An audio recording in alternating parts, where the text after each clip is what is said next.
Midwest Sportsnet is continuing our recognition of the 250th birthday of this great country. We are taking a virtual tour across the country, and today our stop is Wisconsin, Whitewater, Wisconsin, to be specific, as we get to speak with Ryan Callahan, who's the athletic director for the University of Wisconsin in Whitewater.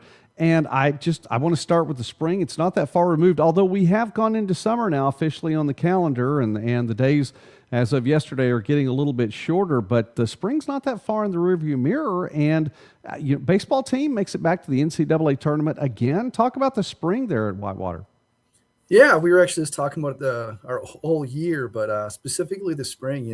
We're used to a lot of success, and baseball was fun to follow. We lost to a good team that almost could have made it to the College World Series, but it was a fun run. Obviously, the previous 2 years, a runner-up finish and then a national title was it was a blast to be a part of that. Just the feeling, the energy, and getting to know the players a little bit more while traveling with them, all over the Midwest, and then heading out to Cleveland for the World Series. And we had a national qualifier for men's tennis. So Theo was an All-American, had a phenomenal year, great kid. Love watching him compete. Fortunate for us that he's got one more year left. But, I think we made some strides in the spring, but I'm excited about next year.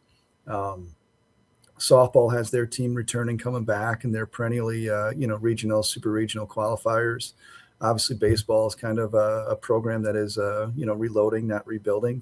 And then really it comes down to the men's and women's tennis and women's golf as well.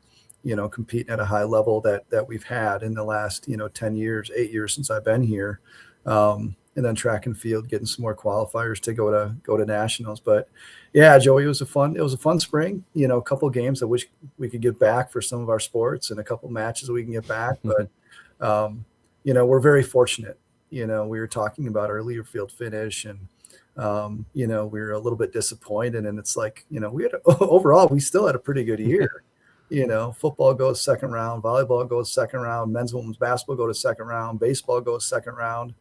There's about 380 other schools that would be really jealous of what we had this year, and we're thinking, man, we got to get better. We can't settle on this. This isn't our standard. But yeah, the spring ended with a little bit of heartbreak for a couple teams, but overall, it's pretty positive. Well, and I hope I didn't bury the deep runs that the baseball team has made in recent years as well, and just talking about this year alone. But I would imagine with all the meetings that you have during the summer, you've got a lot of different sports on your mind, and just the successes you talked about all the way around. The program seems to be going in the right direction. That's probably a mild understatement, but it seems to be going in the right direction. And with baseball in particular, though, there was a team on which you were a part not that long ago. Well, I don't know. Yeah. Time and distance, it's seeming to be less and less to me as I get a little bit farther down the line. But early 2000s, realistically, it's not that far ago. Talk about your time playing for Whitewater. Yeah, and Joey, it doesn't seem that long ago until I tell my kids when I played, and they're like, "Man, that's ancient now." But no, I was recruited by the previous head coach and the current head coach. They were phenomenal. They had the best relationship as far as a head coach, assistant coach. A lot of my teammates and I still keep in contact regularly and talk about the lessons we learned from Jim Miller, who has now passed away and the field is named after, as well as the current head coach, John Bodenlich. It's kind of the yin and the yang, where Jim Miller was we call him kind of the grandfather type figure, where if you were struggling with something, you can go to him and he was gonna make it better. Where Coach Vo was more of the tough love and kind of the authoritarian father figure, if you want to call it that. And they just work great. I owe a lot of who I am today and where I've come and all that to that program. It is still the standard that I think we all try to live by, in whatever we're doing, whether it's our job, whether it's being a husband, whether it's being a father, all that. So just had an absolute blast. And the neatest part was really seeing the facility enhancements take place, since I came to camp in fall of '99, and now we're, getting to the fall of 2026. And we were picking up rocks in the infield, so you didn't get hurt. And now it's, a turf field, and we're digging up sod and putting new sod in for a practice field and all this other stuff. So what Coach Bo has done for that program and those facilities are pretty remarkable. But big part, and this kind of goes back to our success in the 22 sports and everything, is really have a strong administration. It starts with the chancellor. People ask me when we had our big run for the 6 years when Lance was winning those titles with football and Pat Miller was winning them and Kerry Corallo was going to the Final Four and everything else. A lot of that stemmed from the leadership, whether it was the chancellor, the provost, the vice chancellor for student affairs, academic affairs. It was not a very siloed department. It wasn't a very siloed campus. Everybody was working together to make things work. And I think we're getting back to that point. We're lucky. Dr. Corey King, he's entering his 4th year as chancellor. He's been phenomenal to work with. And a lot of the administration is, it's not a no, it's we can't do this, but maybe we can help out in another way. And that really led to, kind of that turn where Whitewater went from being a decent school in athletics to, top 20 in the Learfield the last 25 years. So there's a lot to be said for that too.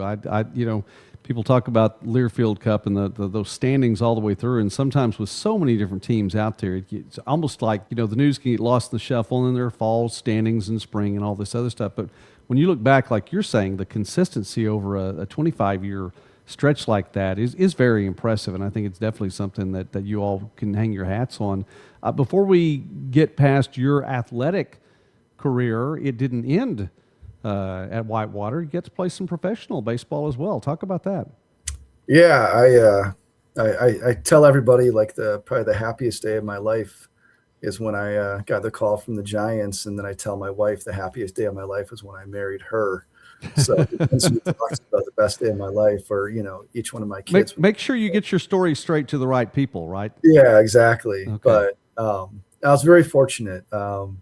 Coach Vo and others were very connected within, the professional baseball scene. And we had a player on our team who transferred from the University of Minnesota, 6'5" lefty, Brady Endel, complete player, just a stud of a prospect. And I was lucky to kind of live off of his coattails too. So if they were there watching him, I would say, you can watch me too. And had a really good experience as the tail end of my career, and thought I was going to get drafted. Got some calls about, this round, we're going to take you this round, and nothing transpired. And I had a student teach in the following semester, so I got a part-time job painting houses in Janesville, Wisconsin, and got a call and said, "Hey, when can you get down to Scottsdale to report for spring training?" And I said, "Tomorrow."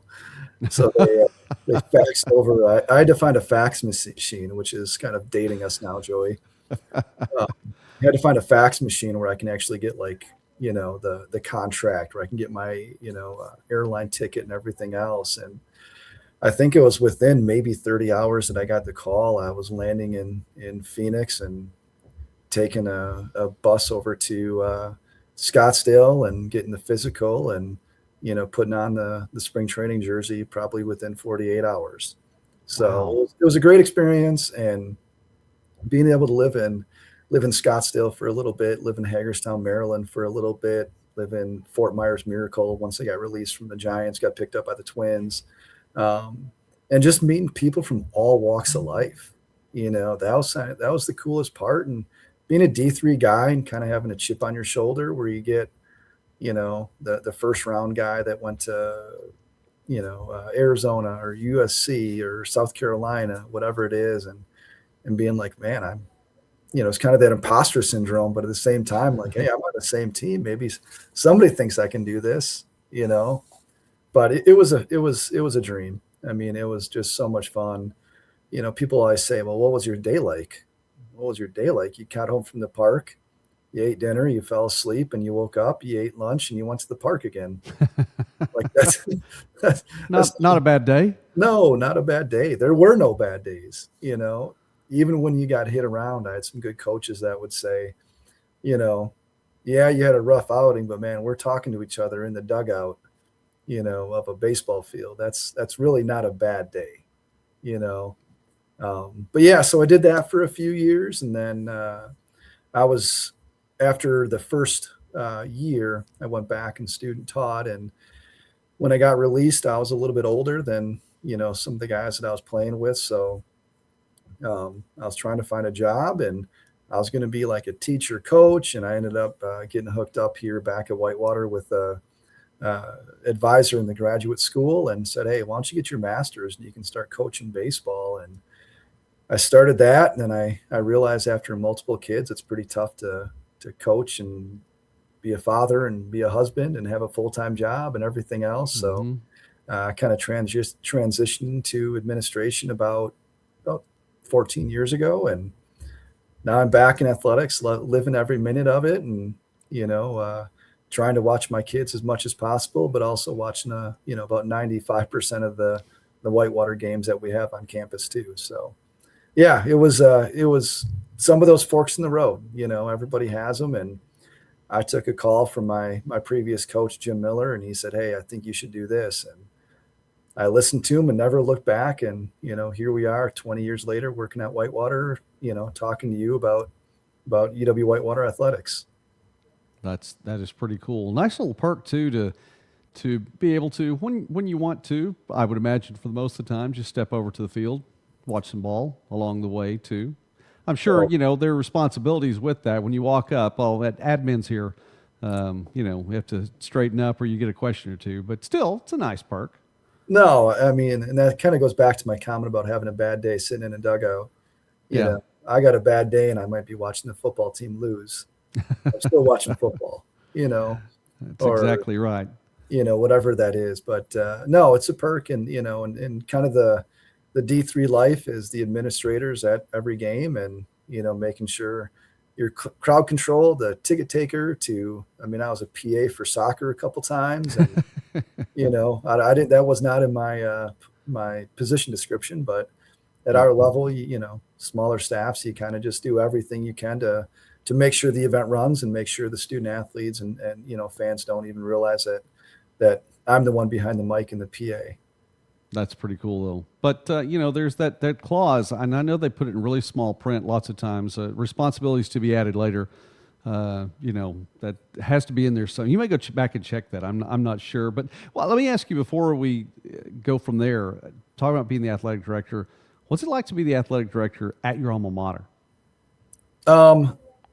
It's a lot of fun. To be honest with you, it's a lot of fun.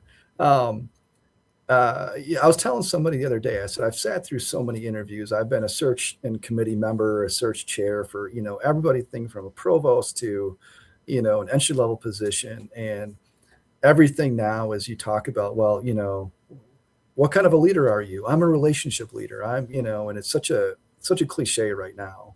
It's almost like you're listening to a coach after a win or a loss. You're going to hear the same thing from every coach for the most part. Except for maybe a couple of the coaches that you never know. But I say that because I really believe that.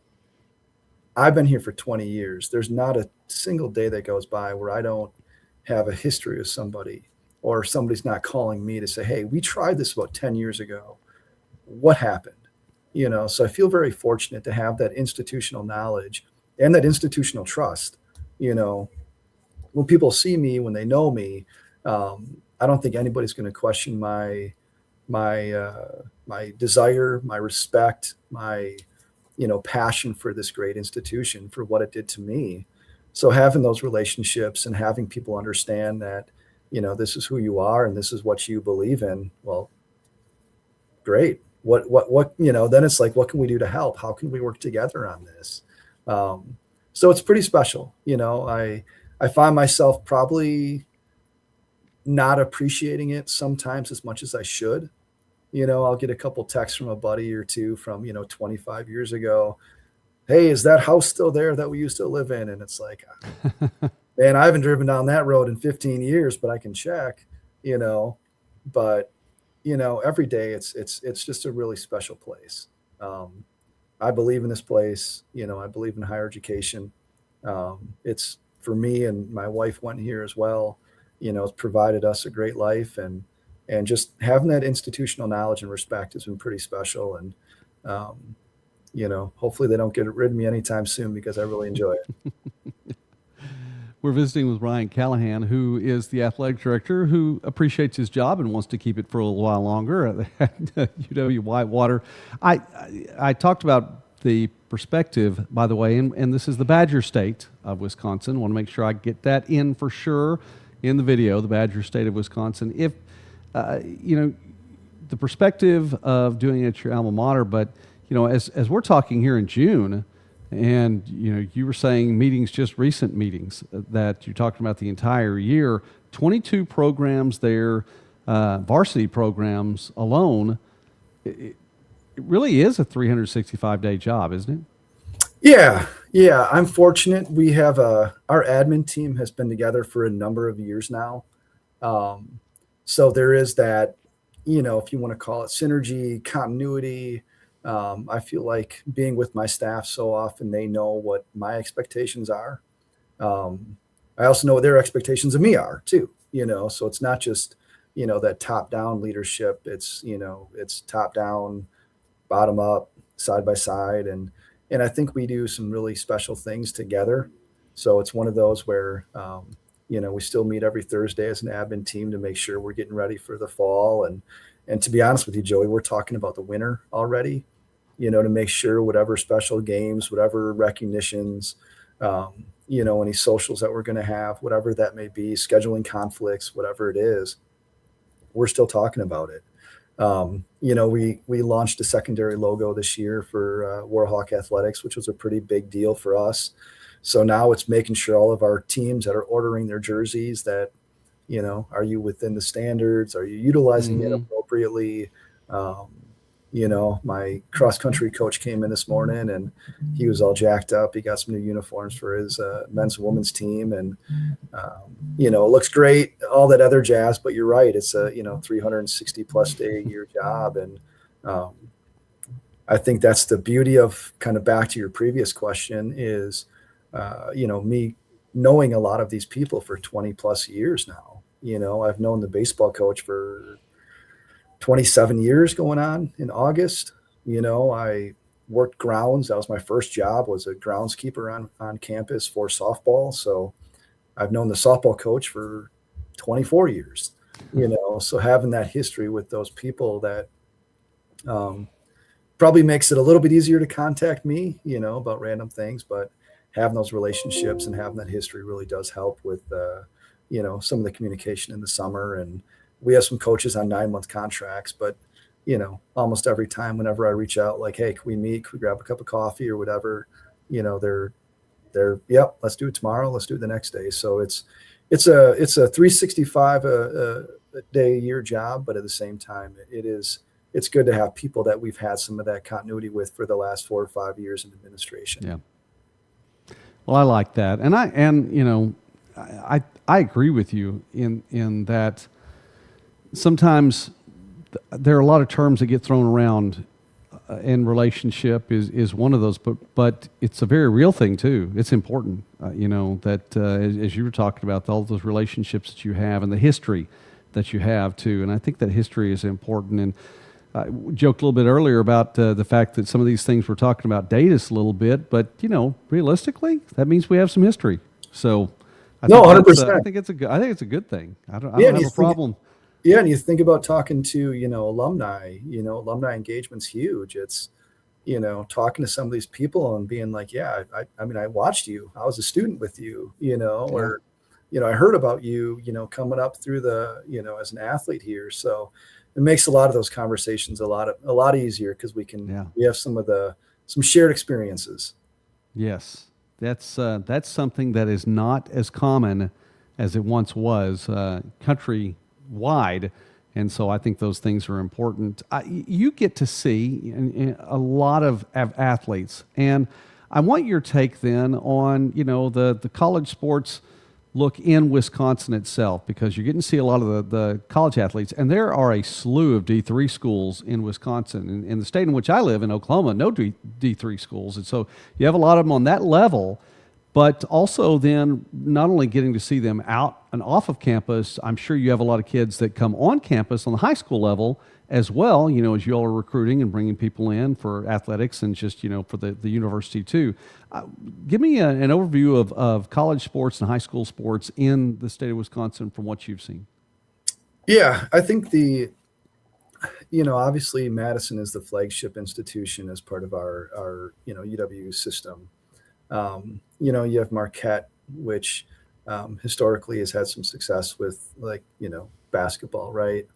But besides that, it's really, Milwaukee had a good run for baseball this year. It's Green Bay had a good volleyball team for, it's kind of one-offs where we're lucky that we don't have a ton of Division I programs like, Ohio. Ohio's got a ton of Division I programs. And now I think what's happening is the recruiting net from a lot of Division I schools is starting to get into Wisconsin. And I don't want to say just starting. I think they've been doing that for about 15 years now. I think the state of high school sports in Wisconsin is very strong to the point where now you're seeing a lot of these players that are going down. The number one baseball players going to LSU. 20 years ago, I don't know if LSU knew where Wisconsin was. The starting shortstop for North Carolina in tonight's game is from Janesville, where I'm from. Mm-hmm. The Florida State shortstop is from a little town outside of Madison. So I think you're getting some of these kids that they're getting more national recognition, but there's a lot of those kids that are just below that are now falling to us and La Crosse and River Falls and Stout and Platteville. So we're getting some really, really exceptionally talented players. I think the fastest American right now is actually a D3 guy that ran at La Crosse last year, Sam Blaskowski. You can fact check that after this if you'd like. I have to know how to spell Blaskowski, so that may hinder that. Yeah, so your listeners are just going to have to trust me on this one. But we've had some really, really talented players, in the state. We recruit specifically from where we're at, a lot of Northern Illinois players. And obviously Chicago being one of the biggest cities in the country, there's a lot of really, really talented athletes that we are fortunate to recruit in that area.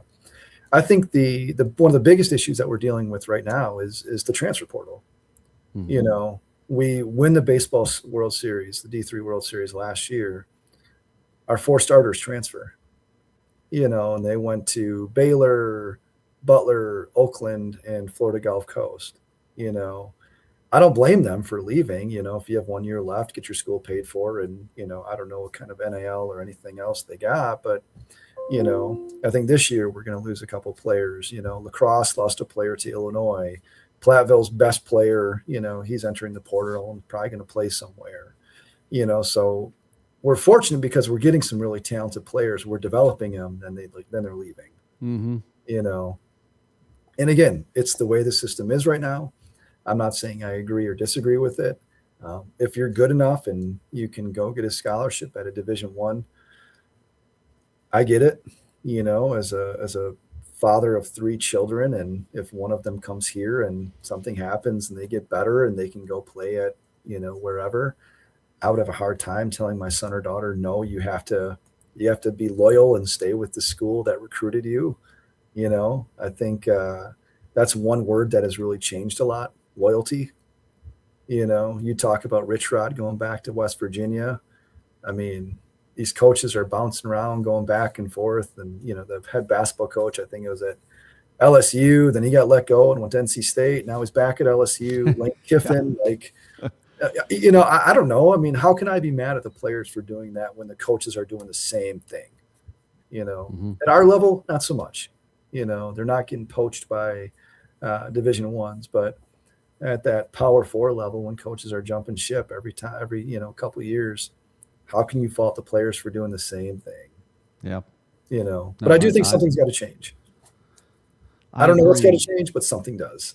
And I hate it that it may actually be, one of those bills or that big bill, the Protect College Sports Act that's coming through. That's not perfect by any stretch, but I hate that that might be what it is, because I still subscribe to the 9 words that Reagan said were the scariest words ever. We're from the government and we're here to help.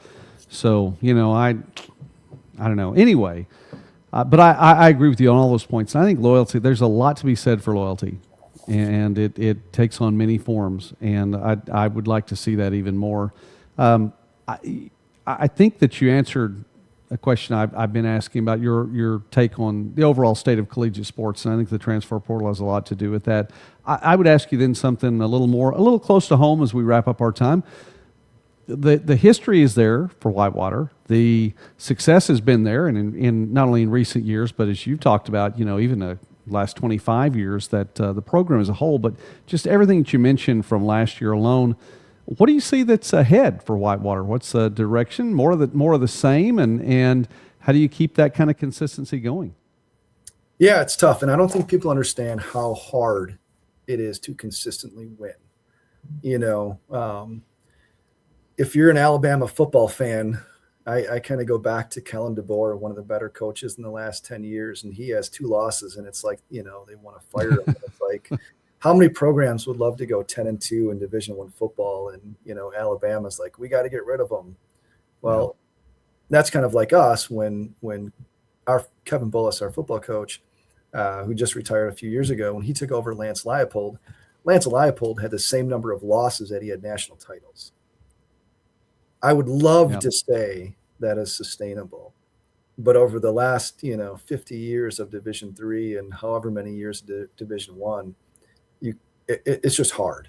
It's hard to maintain that level, and of course, there's a lot of pressure from the fans saying, "Well, what happened?" Well, everything happened, and everything happened perfect for that time. Lance Leipold is going to go down as one of the greatest coaches in the history of college football, whatever division. I don't care.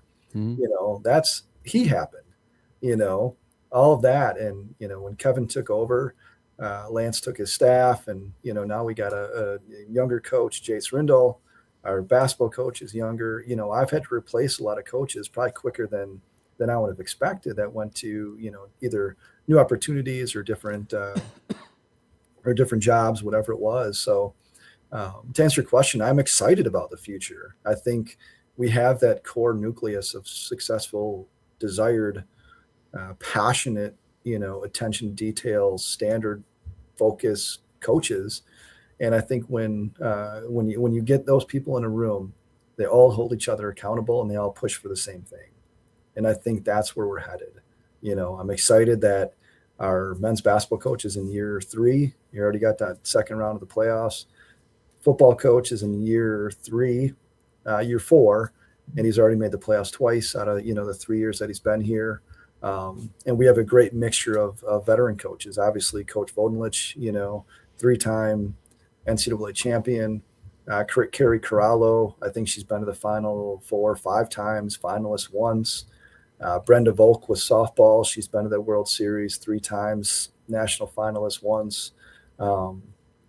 We have that perfect mixture of younger coaches with veteran coaches, and the veteran coaches are more than happy to share their wisdom, share their knowledge, just be a sounding board.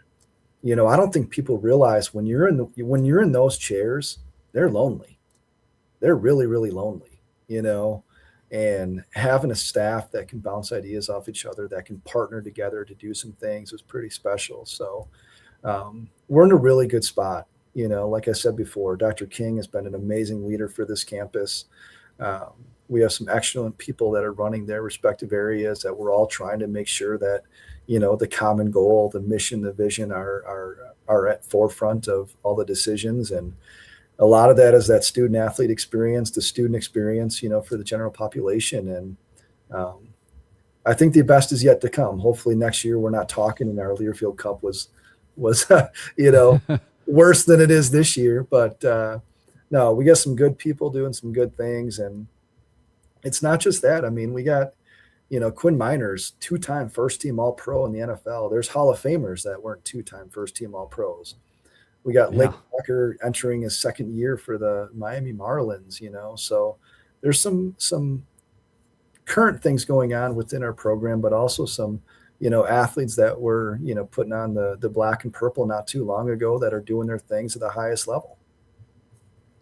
Well, listen, I know that your name is one that I keep up with, and I mentioned, in Oklahoma there are no D3 schools, but what's going on right there at Whitewater is something that has been catching my attention for a number of years, and I appreciate the success that you all have had, but I also appreciate getting to visit with you and the personal side of it today, and it means a lot hearing your take on that and hearing just what all goes into it. So thank you, Ryan Callahan with UW-Whitewater, the athletic director, and sir, I think you're doing a great job. Thank you so much for taking time with us today here on Midwest Sportsnet. Joey, thanks for having me. It was my pleasure, and we'll chat soon.